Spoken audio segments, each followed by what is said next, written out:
विशाल sir और सभी लोगों को नमस्कार। मेरा नाम है सुमित शर्मा और मेरी टीम में 4 सदस्य हैं। एक तो मैं खुद हूँ सुमित शर्मा और राम पांडे, राहुल राठौर, प्रथम शर्मा भी इस टीम के सदस्य हैं। हमारी टीम ने lead acid and nickel cadmium batteries के ऊपर काम किया है और इसी के ऊपर एक स्किल बेस्ड मिनी प्रोजेक्ट भी बनाया है। तो चलिए इसको शुरू करते हैं क्योंकि समय हमारे पास लिमिटेड है। तो हमने इस पीपीटी को 6 हिस्सों में बांटा है। सबसे पहला हिस्सा है बैटरी, उसके बाद में lead acid battery, charging discharging, जिसमें हम ये जानेंगे कि बैटरी चार्ज डिस्चार्ज किस तरीके से होती है, और यहाँ पर निकल कैडमियम बैटरी भी पढ़ेंगे जो कि हम बहुत उपयोग में करते हैं, और यूजेस, और लास्ट में एंड। यहाँ पर एक सरप्राइज सभी लोगों के लिए है जो कि आपको एंड में यानी अंत में पता पड़ेगा। तो चलिए शुरू करते हैं बैटरी के साथ में। अ सेल और connected group of cells that convert chemical energy into electrical energy. तो बैटरी एक ऐसा उपकरण है जो कि केमिकल एनर्जी को इलेक्ट्रिकल एनर्जी में और इलेक्ट्रिकल एनर्जी को केमिकल एनर्जी में भी कन्वर्ट कर सकती है, यानी कि ये दो तरफा काम कर सकती है। बस आप इसको जिस तरफ से करंट देंगे ये उस बात पे डिपेंड करेगा कि बैटरी चार्ज हो रही है या डिस्चार्ज हो रही है। तो इसके बारे में भी हम आगे जानेंगे। Current through it in the direction opposite to that of the discharge also called storage cell. तो बैटरी को हम स्टोरेज सेल के नाम से भी जानते हैं, जो कि इतना पॉपुलर नाम तो नहीं है लेकिन एक याद रखने के हिसाब से ठीक टर्म है, क्योंकि ये इलेक्ट्रिकल एनर्जी को स्टोर करती है। अब हम जानेंगे कि बैटरीज कितने तरह की होती है। तो बैटरीज मेन अगर बात करें तो दो तरह की होती हैं। एक होती है प्राइमरी बैटरी, दूसरी होती है सेकेंडरी बैटरी। तो primary battery converts chemical energy to electrical energy directly using the chemical material within the cell to start the action. It is not rechargeable. तो प्राइमरी बैटरी उस battery को बोलते हैं जिसको हम दोबारा चार्ज नहीं कर सकते, और ये केमिकल एनर्जी को इलेक्ट्रिकल एनर्जी में कन्वर्ट कर सकती है, लेकिन इलेक्ट्रिकल एनर्जी को केमिकल एनर्जी में कन्वर्ट नहीं कर पाएगी क्योंकि हम इसको रिचार्ज कर ही नहीं सकते। आप जो एवर रेडी के सेल अपने रिमोट में या फिर अपनी घड़ी में चलाते हैं वो प्राइमरी बैटरी का ही एक प्रकार है, और सेकेंडरी बैटरी उसको बोलते हैं जिसको हम चार्ज कर सकते हैं। तो ये केमिकल एनर्जी को इलेक्ट्रिकल एनर्जी में भी कन्वर्ट करेगी और इलेक्ट्रिकल एनर्जी को केमिकल एनर्जी में भी कन्वर्ट कर सकती है। तो ये आपके मोबाइल की बैटरी को हम बोल सकते हैं कि वो एक सेकेंडरी बैटरी है, क्योंकि वो डिस्चार्ज भी होती है और रिचार्ज भी होती है। और उसी में से जो हमारा जो कंसर्न है, हमने जिस पे प्रोजेक्ट बनाया है, वो है lead acid battery. Lead acid battery के बारे में अभी हम बहुत जल्दी आने वाले हैं, तो इस स्लाइड को भी आगे बढ़ाते हैं। ये देखिए कुछ बैटरीज जो मार्केट में मिलती हैं आपने देखी होंगी। ये लेड एसिड बैटरी है एक, ये लिथियम सेल है, और ये है निकल निकल की बैटरीज हैं ये दोनों। बस इनकी कैपेसिटी अलग अलग है। यहाँ पर आप देख सकते हैं बैटरी में यहाँ पे लिखा हुआ है, ये पोटेंशियल डिफरेंस बताता है कि आपको टर्मिनल के अप्रॉक्स कितना पोटेंशियल डिफरेंस मिलेगा। अब हम आते हैं लेड एसिड बैटरी के ऊपर। तो ये लेड एसिड बैटरी का ये डायग्राम है। लेड एसिड बैटरी का ये डायग्राम हमने एनसीईआरटी से लिया हुआ है, क्योंकि एनसीईआरटी से विश्वसनीय कोई किताब ज़्यादा नहीं है। तो देख सकते हैं हर बैटरी की तरह यहाँ पे एक एनोड होता है और यहाँ पर एक कैथोड भी होता है। यहाँ पर नेगेटिव प्लेट्स जो होती हैं वो स्पॉन्जी लेड से भरी हुई होती हैं, जैसा लिखा है यहाँ पे, negative plates filled with spongy lead. और यहाँ पर पॉजिटिव प्लेट्स जो होती हैं वो लेड ऑक्साइड से PbO2 से भरी हुई होती हैं। और यहाँ पर इलेक्ट्रोलाइट होता है सल्फ्यूरिक एसिड, जिसका फॉर्मूला है H2SO4, आपने बहुत सुना होगा। और ये होता है डाइल्यूट, यानी कि 38% ओनली। यहाँ पर कुछ जरूरी बातें हैं। ये हार्ड प्लास्टिक कंटेनर का होता है, ये बाहर से इंसुलेटर है प्लास्टिक का। Positive and negative internal plates made of lead, जैसा मैंने बताया, चाहे पॉजिटिव प्लेट हो चाहे नेगेटिव प्लेट हो, यहाँ पर लेड का काम किया गया है। यहाँ पर लेड ऑक्साइड और यहाँ पर spongy lead. Plate separator made of porous synthetic metals. तो यहाँ पर सिंथेटिक मेटल्स का भी उपयोग किया जाता है, जो कि शायद हमारे लिए इतना इंपॉर्टेंट नहीं है। Electrolyte are dilute solution of sulphuric acid and water, better known as battery acid. तो 38% सल्फ्यूरिक एसिड को हम बैटरी एसिड के नाम से भी जानते हैं, ये इसका दूसरा नाम कह सकते हैं। Lead terminal the connection point between the battery and whatever its power. तो लेड टर्मिनल्स यहाँ से हम जैसे ही दो तारों को कनेक्ट करेंगे वैसे ही हम इसकी ऊर्जा का उपयोग कर सकते हैं। आप में से बहुत से लोगों ने किया भी है, आपके घर में इन्वर्टर होंगे तो आप जानते भी हैं इस बात को। चलिए अब आगे बढ़ते हैं। अब जानेंगे कि ये लेड एसिड बैटरी चार्ज और डिस्चार्ज किस तरीके से होती है। तो यहाँ पर नेगेटिव प्लेट पे जब रिएक्शन होता है, जब हम इस इस बैटरी के अंदर जब हम इलेक्ट्रिक सप्लाई से कनेक्ट करते हैं इस बैटरी को, जब हम बाहर से, तो हम उसको एक हाई पोटेंशियल डिफरेंस देते हैं। जब हम उसको हाई पोटेंशियल डिफरेंस देते हैं तो नेगेटिव प्लेट पे लेड सल्फेट हाइड्रोनियम आयन के साथ में रिएक्ट करके फ्री लेड और HSO4 बनाता है, और पॉजिटिव प्लेट रिएक्शन में भी लेड सल्फेट वाटर के साथ में रिएक्ट कर लेड ऑक्साइड और HSO4 और हाइड्रोनियम आयंस रिलीज करता है। ये दोनों रिएक्शन आप देख सकते हैं, ये नेगेटिव प्लेट की है और ये पॉजिटिव प्लेट की रिएक्शन है। इन दोनों को जब हम कंबाइन करेंगे तो हमें टोटल रिएक्शन मिलेगी जो कि बहुत इंपॉर्टेंट है हमारे लिए। ये रही लेड सल्फेट जब वाटर से रिएक्ट करा तो लेड और लेड ऑक्साइड बना और साथ में सल्फ्यूरिक एसिड भी निकला। ये चार्जिंग की रिएक्शन है, यानी कि हमने बाहर से इसको इलेक्ट्रिकल सप्लाई दी जिसका पोटेंशियल डिफरेंस ज़्यादा था और उसके कारण ये सब रिएक्शंस आगे की तरफ बढ़ी। अब हम बात करते हैं डिस्चार्जिंग की। तो डिस्चार्जिंग से पहले मैं आपको एक ट्रिक बता देना चाहता हूँ। ट्रिक क्या, एक रूल ही है कि जब हम इस बैटरी को डिस्चार्ज करेंगे तो सारी की सारी रिएक्शन उल्टी पलट जाएंगी, ये सब रिएक्शन उल्टी दिशा में चलने लगेंगी और इस तरीके से डिस्चार्जिंग हो जाएगी। तो चलिए आगे बढ़ते हैं।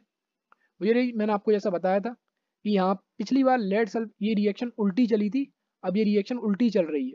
तो मैं इसको ज़्यादा एक्सप्लेन करना समय समय हमारे पास कम है, ठीक नहीं समझता हूँ। तो टोटल रिएक्शन पे डायरेक्ट आते हैं। तो देख सकते हैं ये रिएक्शन और ये रिएक्शन दोनों एक दूसरे की उल्टी हैं। तो ये है। अब बात करते हैं निकल कैडमियम बैटरी की। निकल कैडमियम बैटरी बहुत छोटी बैटरीज होती हैं और रिमोट में, कैमराज में, हर जगह इनका उपयोग किया जाता है। तो चलिए इनके बारे में कुछ और बातें जानते हैं। निकल कैडमियम बैटरी, यहाँ पर ये पूरा डायग्राम नहीं आ पाया है। ये बैटरी को हमने क्रॉस सेक्शनली कट कर दिया है। ये बैटरी कुछ इस तरीके से थी और यहाँ पर जैसा कि मैंने बताया ये सिलेंडर की तरह दिखती है और यहाँ पर ये पोरस सेपरेटर है। निकल हाइड्रोक्साइड का इलेक्ट्रोड और प्लेट है और कैडमियम हाइड्रोक्साइड का भी यहाँ पर इलेक्ट्रोड प्लेट का उपयोग किया गया है। तो देख सकते हैं यहाँ पर कैडमियम का एनोड होता है, एनोड पे ऑक्सीडेशन होता है और a metal grid containing of paste of NiO2 act as cathode. और NiO2 की जो मेटल ग्रिड है वो कैथोड की तरह काम करती है। The electrolyte in the cell is KOH and it is represented at cadmium hydroxide, potassium hydroxide और निकल ऑक्साइड निकल। तो ये एक रिप्रेजेंटेशन है जो हमने 12th क्लास में पढ़ा था। इस तरीके से हम आयंस और उनके इलेक्ट्रोलाइट्स को रिप्रेजेंट करते हैं। अब चलिए आगे बढ़ते हैं। चार्जिंग। तो चार्जिंग के बारे में जैसा मैंने बताया कि चार्जिंग और डिस्चार्जिंग में सिर्फ इतना ही फ़र्क है कि हम बस करंट की डायरेक्शन को पलट देते हैं पोटेंशियल डिफरेंस का उपयोग करके। The electrode get reversed, cadmium gets deposited on anode and NiO2 on cathode. तो एक क्विक रिवीजन के तौर पे मैं बताना चाहूँगा कि एनोड पे ऑक्सीडेशन होता है और कैथोड पे होता है रिडक्शन। कैथोड पर रिडक्शन होता है। तो उसी ऑक्सीडेशन और रिडक्शन के चलते कैडमियम जो है वो एनोड पर डिपॉजिट हो जाता है और निकल ऑक्साइड है वो कैथोड पर हो जाता है। चलिए नेट रिएक्शन देखते हैं तो थोड़ा सा और क्लियर होगा। यहाँ पर देख सकते हैं कैडमियम हाइड्रोक्साइड, तो कैडमियम की ऑक्सीडेशन स्टेट +2 है और निकल हाइड्रोक्साइड, तो निकल की भी यहाँ पर +2 है। यहाँ पर देख सकते हैं 2 से 0 की तरफ गया कैडमियम, +2 ऑक्सीडेशन से 0 ऑक्सीडेशन स्टेट में कूद गए, यानी कि कैडमियम का हो गया रिडक्शन और निकल का यहाँ पर ऑक्सीडेशन हो गया क्योंकि वो +2 से +3 में चला गया।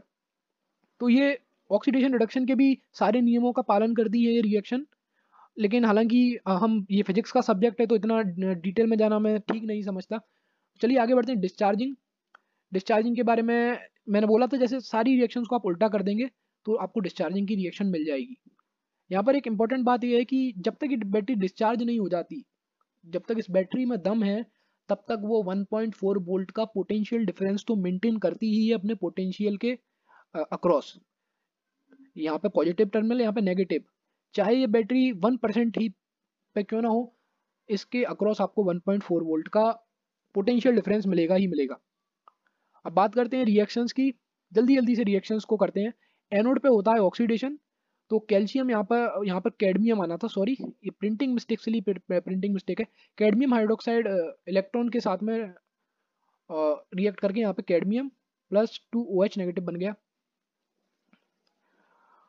Reactions nickel hydroxide NiO2 overall reaction, all reactions are reversible with forward reactions default. यहाँ पे भी एक प्रिंटिंग मिस्टेक है, सॉरी। तो जैसा कि मैंने बताया कि ये रिएक्शन है, ओवरऑल रिएक्शन है, ये एक एनोड की रिएक्शन है, एक कैथोड की रिएक्शन है और जब इन दोनों रिएक्शंस को हम साथ में लिखते हैं बहुत से आयंस कट जाते हैं और ये फाइनल रिएक्शन निकल कर आती है। तो यहाँ पर हम इसको चार्ज कर रहे थे, हमने इसको एनर्जी दी थी, इसीलिए यहाँ पर एनोड पे ऑक्सीडेशन की जगह रिडक्शन हुआ था। अब बात करते हैं यूजेस की। तो बैटरी के यूजेस वैसे मैं समझता नहीं ज़रूरी है, लेकिन एक एक बैटरी की एक अच्छी बात ये है कि बैटरी की टेक्नोलॉजी हमेशा आगे बढ़ती जा रही है। जब आईफ़ोन लॉन्च हुआ था, जब पहली बार आईफ़ोन लॉन्च हुआ था, तो बैटरी उसकी चलती थी 1 से 2 घंटा। 1 से 2 घंटे चलती थी उसकी बैटरी। लेकिन आजकल के आईफ़ोन की बैटरी लगभग 24 घंटे का बैटरी बैकअप दे देती है नॉर्मल यूज़ पर। तो देख सकते हैं आप कितनी एफिशिएंट हो चुकी है बैटरी, यानी कि लगभग 12 गुना ज़्यादा एफिशिएंट हो चुकी है। Batteries are used to power things like remote control torches, flashlights, hearing aid, weight scales. Rechargeable batteries are used in various devices like digital cameras, mobile. तो 10 मिनट हो चुके हैं तो मैं जल्दी खत्म करने की कोशिश करूंगा। तो देख सकते हैं ये काम आती है। अब चलिए, ये पीपीटी बहुत बोरिंग हो चुकी है, फैक्ट्स पे नज़र डालते हैं। तो बैटरीज आर सॉइल फ्रेंडली। किसी भी तरह की बैटरी हो, मिट्टी के लिए हानिकारक नहीं होती है। First battery was invented in 1800। ये बैटरीज की टेक्नोलॉजी बहुत पुरानी है दरअसल, और ये 1800 में बना ली गई थी। Batteries can act as vegetable can act as batteries. तो अगर हम सब्जियों का सही से उपयोग करें तो एक पोटेंशियल डिफरेंस होता है वेजिटेबल्स में, जिसका उपयोग करके हम बैटरीज बना सकते हैं। Batteries can be made in India at present. तो बैटरीज को बनाने का जितना भी कच्चा माल है या फिर रॉ मटेरियल है, वो इंडिया में उपलब्ध है, और हम बहुत आसानी से बैटरीज इंडिया में डेवलप कर सकते हैं। तो बस धन्यवाद। और बस एक बात और, ये स्लाइड 10 मिनट के अंदर ख़त्म हो गई होगी, लेकिन इस स्लाइड को बनाने में 10 मिनट बिल्कुल भी नहीं लगे हैं। इस स्लाइड को हम 7 दिन से बना रहे हैं। प्रिंटिंग मिस्टेक्स, हमने बहुत सारी प्रिंटिंग मिस्टेक्स को ठीक करा है, और सभी लोगों का इसमें बराबर योगदान है। तो बस धन्यवाद, थैंक्स। अगर आपको कोई सवाल है तो आप मुझसे पूछ सकते हैं। ये है मेरी ईमेल आईडी, आप यहाँ पे भी पूछ सकते हैं, लेकिन ये सिर्फ इन्फो के लिए दे रखी है। धन्यवाद।